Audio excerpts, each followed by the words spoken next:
Le Nouvel Esprit Public, Philippe Meyer, bonjour.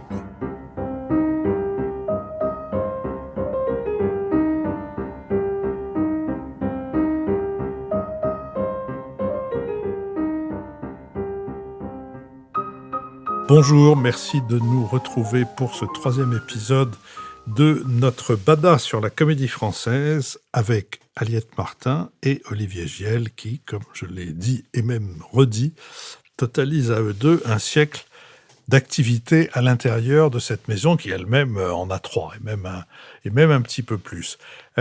J'aimerais que nous parlions, je l'avais annoncé à notre dernier épisode, j'aimerais que nous parlions du public et de la manière dont, pendant les années où vous avez été l'un et l'autre aux affaires, comment ce public a évolué. Olivier Giel. Comme la troupe et comme la société, le public bouge, le public réagit avec les mœurs et les goûts de son temps et il évolue en fonction de la qualité de la programmation, bien évidemment, et des acteurs avec lesquels il peut se retrouver. Il y a un travail qui est fait. Le gros problème du théâtre aujourd'hui, dans ce monde du numérique et du virtuel, c'est que le jeune public ne veut plus aller au théâtre. Il trouve ça poussiéreux, il trouve ça ringard, et le théâtre ne l'intéresse pas. Le vivant l'intéresse moins, en toute chose. Malheureusement, ça changera certainement, mais pour le moment, c'est le cas. Donc, depuis Muriel Mayette, il y a un travail considérable qui est fait auprès de l'éducation nationale, auprès des professeurs, pour faire venir le jeune public à la comédie française, que ça soit dans les diffusions de films, de spectacles filmés au cinéma, que ça soit dans des représentations théâtrales, dans des masterclass à l'extérieur que donnent les comédiens. Et ça, c'est très important parce qu'il y a toute une génération, à partir du collège jusqu'à l'université, qui vient grâce à l'éducation nationale. C'est à peu près 30% du public aujourd'hui qui vient à la comédie française. Et on a même des acteurs de la troupe qui ont découvert le théâtre pour la première fois en venant à la comédie française. Biramba était un jeune étudiant, un jeune collégien de Vernon, et avec sa prof de français, il est venu à la comédie française et il a eu un coup de foudre. C'est souvent, tout spectateur, c'est souvent comme ça que ça se passe. Aliette pourra vous parler de ses coups de foudre à la comédie française alors qu'elle était enfant. Ça se passe toujours comme ça, à un moment d'émotion, une reconnaissance, et notre destin est transformé. Et c'est vrai que c'est important. Alors, j'ai reçu ici, pour 4 épisodes, une professeure de français qui, en Nez-sous-Bois, se dépense beaucoup pour emmener les élèves à la comédie française. Et puis, voilà tout à coup que l'Alzheimer Nicolas Lormeau, que j'ai aussi reçu, qui a expliqué comment il faisait à cheval sur sa moto le tour des banlieues pour convaincre, pour intéresser au théâtre avec cette espèce de générosité sonore qui est la sienne. Mais 30% d'un public venant de l'éducation nationale, ça devrait quand même avoir un effet sur cet intérêt faiblissant de la jeunesse à l'égard du vivant, non ? Alors, mais j'ai vu ça, moi, en 51 ans de comédie française, j'ai vu, c'est un passage de relais. Comme les acteurs se transmettent leur savoir-faire, leur art, le public fait ça aussi, de famille en famille. Alors, 30%, dans ces 30%, il y en a peut-être 5% qui sont bouleversés, émus, et qui vont faire du théâtre. Le reste, la grande partie s'en fiche. Ils viennent là parce que c'est une sortie scolaire et que c'est plus confortable de dormir dans une salle de théâtre que dans une classe.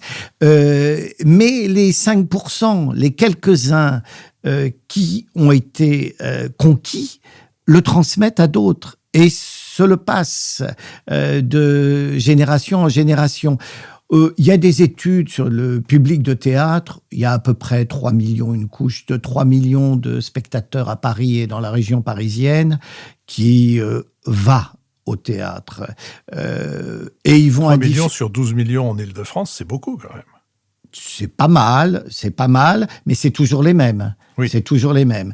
Et ils vont indifféremment un peu partout. À la Comédie Française, parce que c'est une tradition, parce que la Comédie Française est ancienne, on y va quand on est très jeune. Quand on a l'âge adulte, on n'y va plus, parce que c'est moins à la mode.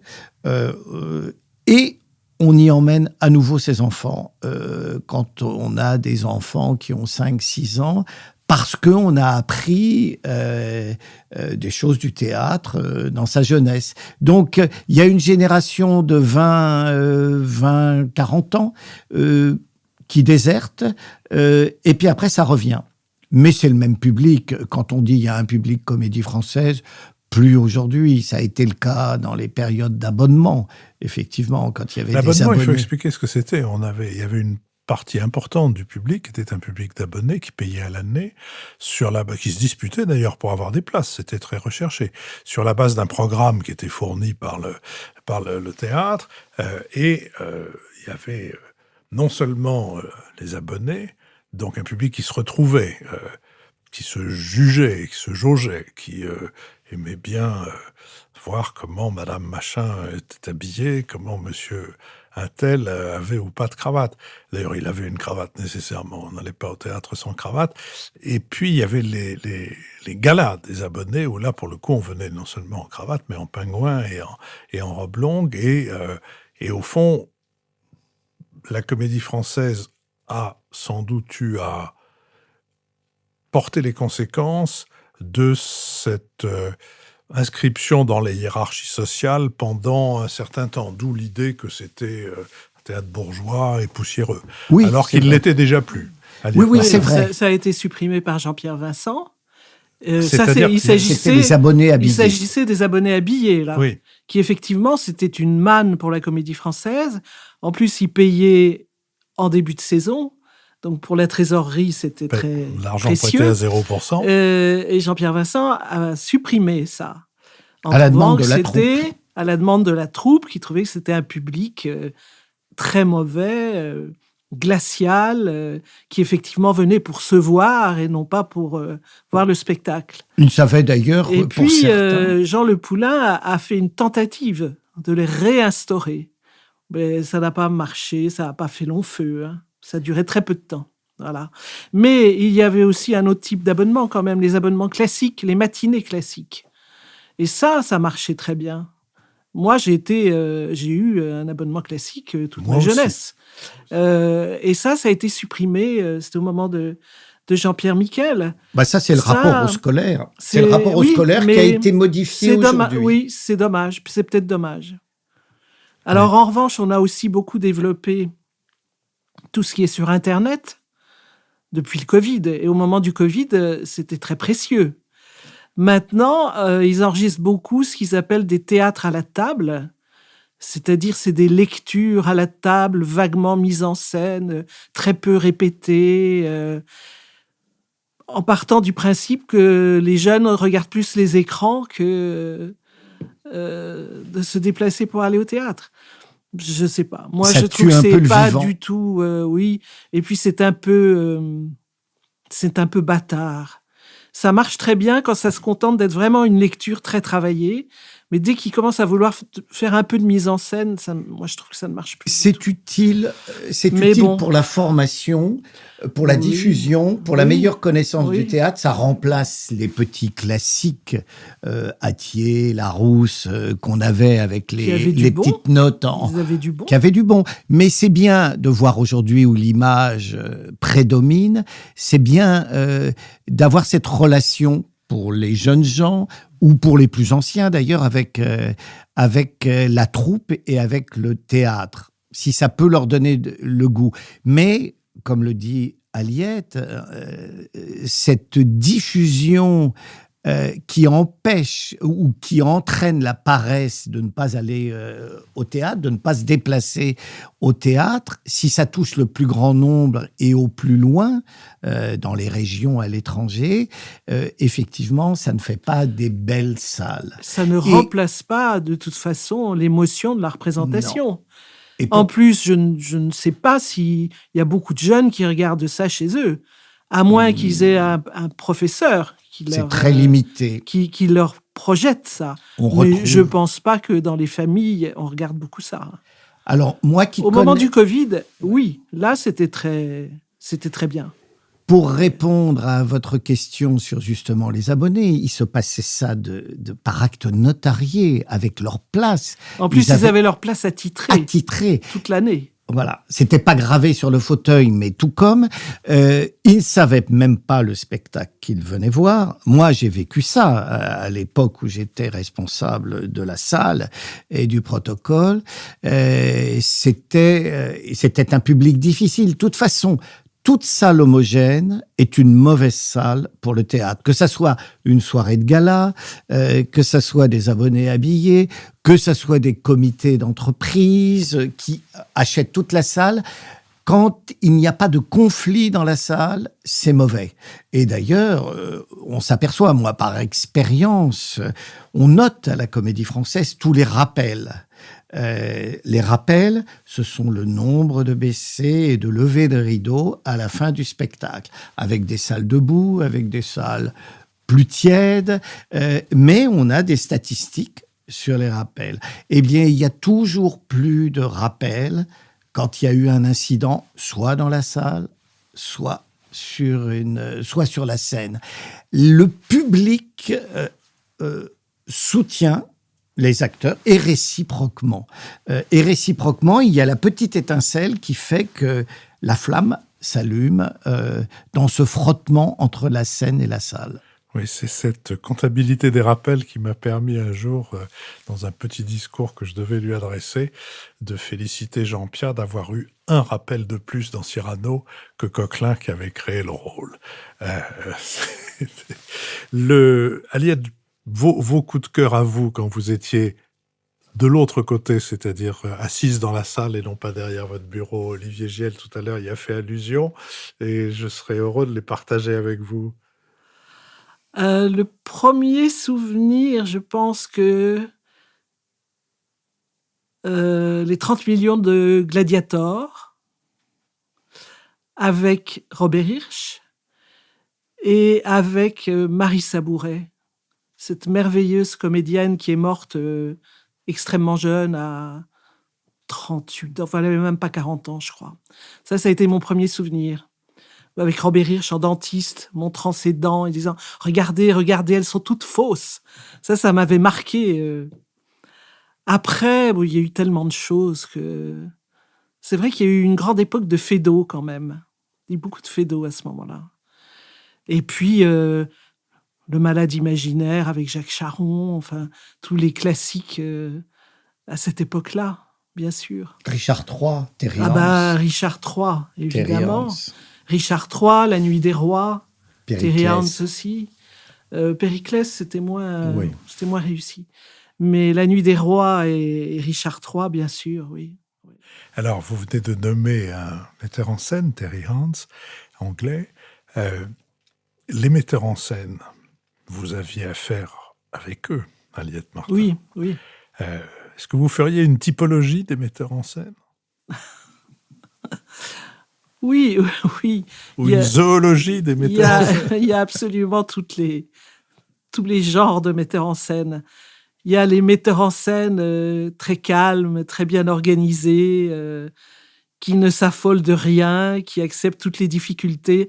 Parce qu'il faut quand même savoir que l'activité de cette maison est tellement énorme et les emplois du temps des acteurs sont tellement enchevêtrés que c'est un véritable puzzle et qu'il est très rare dans la maison qu'on arrive à répéter un spectacle dans l'ordre avec tous les acteurs de chaque scène.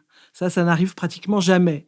Donc, il y en a pour qui c'est un drame absolu et qui ne s'en relèvent jamais.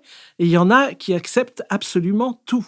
Je donnais toujours en exemple Jacques Lassalle, quand il a monté les Estivants, bien avant d'être administrateur, qui à l'époque avait été d'un calme et d'une compréhension, mais que je trouve encore incroyable.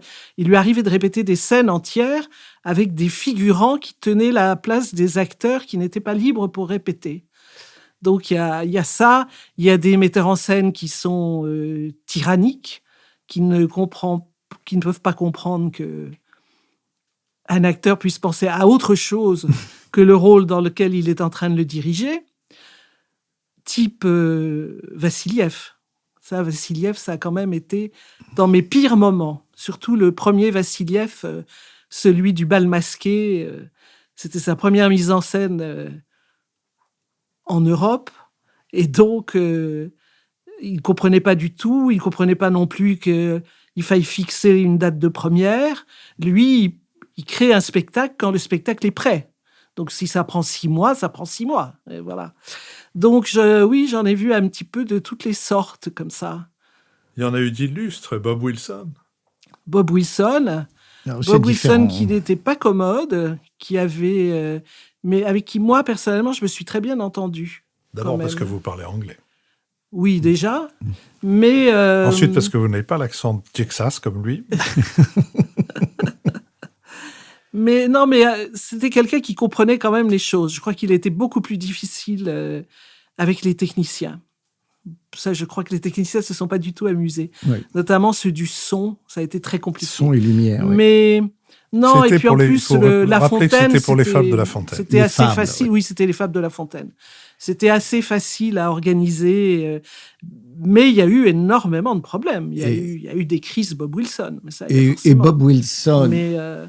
Bob Wilson par rapport à Vassiliev, c'est le contraire. C'était rien. Bob Wilson a dû passer, il prépare tout à l'avance, il fait des maquettes puis il a ses assistants, chez lui aux États-Unis, et puis il vient avec les assistants qui préparent, un peu comme le fait d'ailleurs Ivo Van Hove, alors que Vassiliev, qui est à l'origine un chimiste, lui travaille en laboratoire. Il aime pas la représentation, il aime la répétition et l'expérience. Donc plus ça dure, lui il travaille des heures et des heures et des mois, oui.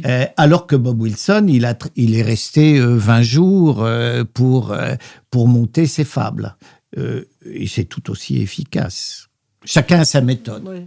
Quand le metteur en scène est un des membres de la troupe, ce qui arrive relativement souvent, en quoi est-ce que c'est différent? En quoi est-ce que les choses se passent différemment, si elles se passent différemment, Aliette Martin? Parce que c'est quelqu'un qui connaît très bien le fonctionnement, les impondérables, les contraintes. Donc oui, il y en a qui le supportent plus ou moins bien, mais ils savent, ils sont habitués. Ils sont habitués à jongler comme acteurs, donc ils comprennent. Non, ça, c'est quand même pas ce qu'il y a de plus...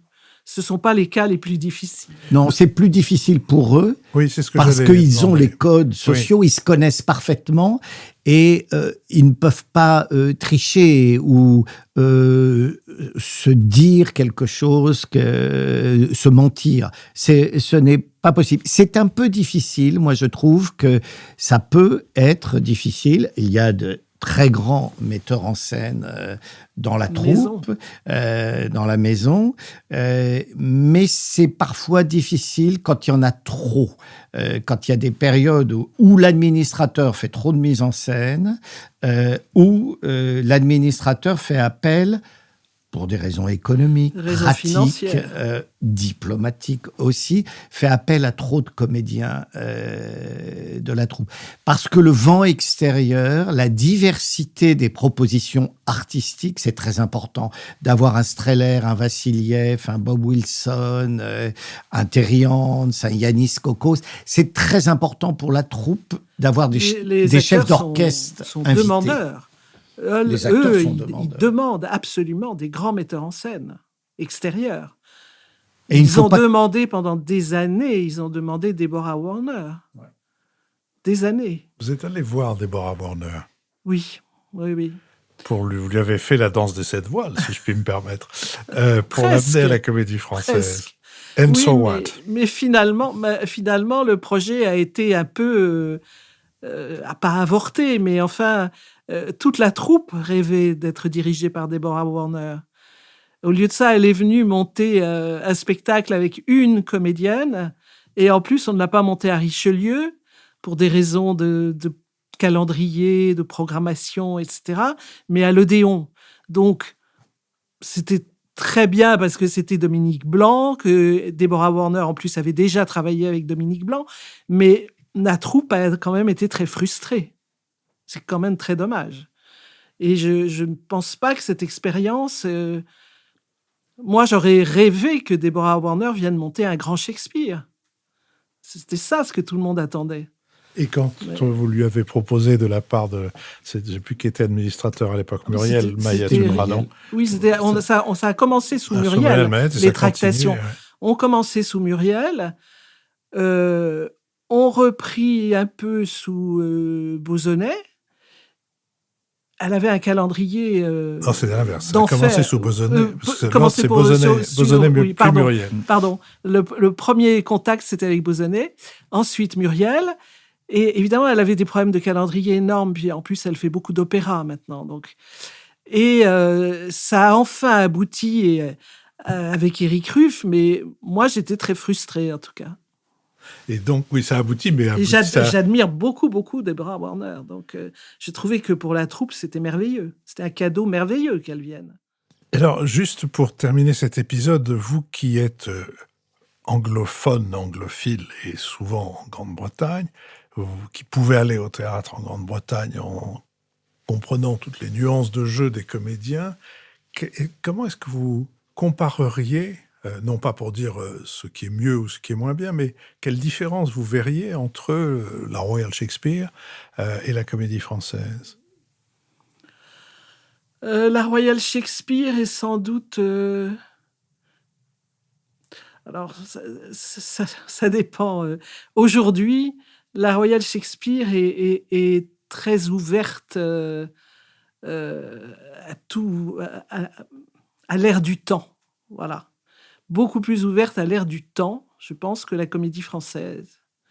La Comédie Française est un petit peu en retard, et en même temps, elle a peut-être raison. La Royal Shakespeare, c'est quand même... Il y a quand même un wokisme maintenant beaucoup plus développé en Grande-Bretagne qu'en France. Vous avez un ou deux exemples pour qu'on comprenne ce que l'ère du temps veut dire dans votre... non, mais c'est-à-dire une des dernières choses que j'avais vues à Stratford, tous les rôles, tous les genres étaient inversés. Dans La Mégère apprivoisée, par exemple. Ça n'avait plus aucun sens. Voilà, c'est un exemple. D'accord. Voilà. C'est le Cyrano que... oui, c'est ça. dont parlait oui, mais là, tous les rôles étaient à l'envers. Donc, La Mégère était un homme, Petruchio était une femme, en fait, tout. Donc, ça n'avait plus de sens. Mais dans le Cyrano, qui a, comme vous avez compris, si fortement motivé ma colère, il y avait guère que Roxane, à qui on avait laissé le droit d'être une femme, et je sens bien que le metteur en scène a dû beaucoup hésiter. Sur ces paroles pleines de méchanceté et d'aigreur, je vous propose que nous disions à nos auditeurs que nous les retrouverons la semaine prochaine pour un dernier épisode de notre conversation.